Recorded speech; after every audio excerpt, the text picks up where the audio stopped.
tao po ang lahat. So, naniniwala po ako na ang bawat isa sa atin ay nai-excite na makipag-commune sa ating Panginoon. Do you believe that the prayer is the backbone of every Christian? Amen. Hindi po makakatayo yung bawat Kristiyano kung hindi po siya nananalangin. Amen po ba?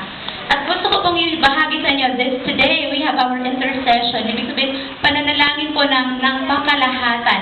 Habang may tatayo po dito sa harap at ililid po tayo sa pananalangin, yung bawat isa po sa atin ay mag-agree.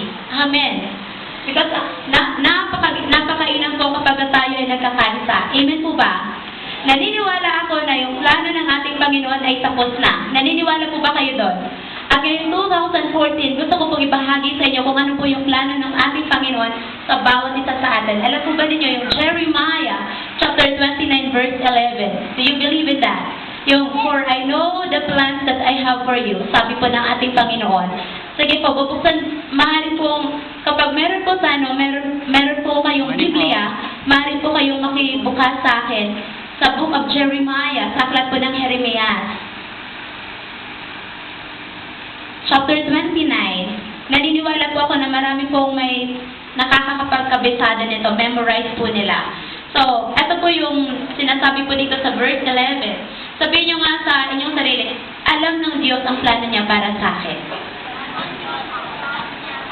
Kailangan kumbinsido po kayo. Amen. Because it's biblical. Ito po yung sinasabi sa verse 11. For I know the plans I have for you, says the Lord. They are plans for good and not for disaster, to give you a future and a hope. In those days, when you pray, sa verse 12, in those days, when you pray, I will listen. So, ano pa po yung next verse? Yung sinasabi po dito sa verse 13. If you look for me wholeheartedly, you will find me. So, sa iba pong translation, may iba pa pong ano dun na talagang kailangan. Alam na po, for I know the plans that I have for you. Ano po yung plano ng Diyos para sa bawat isa na nandirito? Plans to prosper you, maging masagana po yung buhay ninyo. And not to harm you, huwag kayong mapahamak. Pero plans to give you hope. Yung buhay na punong-puno ng pag-asa and a future. Punong-puno ng magandang kinabukasan na buhay. Amen po ba? Pero yung susi po nun, if, the word is if, kung ikaw ay tatawag sa pangalan ng ating Panginoon, kung ikaw ay mananalangin, if you pray, amen. Kaya napakahalaga po ng pananalangin at tayo po'y tumawag sa Panginoon nang sa ganon, tamasain natin yung magandang plano ng ating Panginoon. Amen po ba? At ngayon po, mananalangin tayo para sa ating bansa, mananalangin tayo para sa Great Gate Harvest Church, mananalangin tayo para sa bawat pamilya, ganoon din po sa lahat ng concerns natin dito sa church, at pangungunahan tayo ng mga tagapangunan natin sa pananalangin, at lahat po tayo mag-a-agree. Alam po ninyo, sabi po sa book of Psalm chapter 81, verse 10b, favorite ko po itong verse na to kasi ito yung verse na sinasabi din ni George Mueller na sobrang totoo sa kanyang buhay.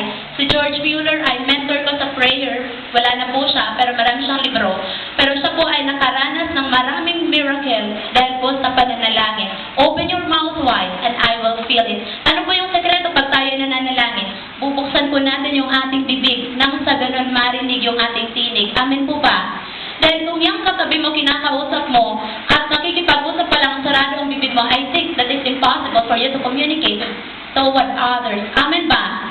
Kapag nakikipag-usap tayo, kailangan buksan natin yung ating bibig, lumabas yung mga salita na nais natin ipaabot sa ating kinakausap. At sa pananalangin po, nakikipag-usap po tayo sa ating Diyos. Amen. At kinukommunicate natin yung nilalaman ng ating puso sa ating Ama, nang sa ganun ang ating Ama ang tutugon sa atin sa ating pananalangin. Hallelujah. Amen. At tinanyayahan ko na po yung lahat na tumayo at let us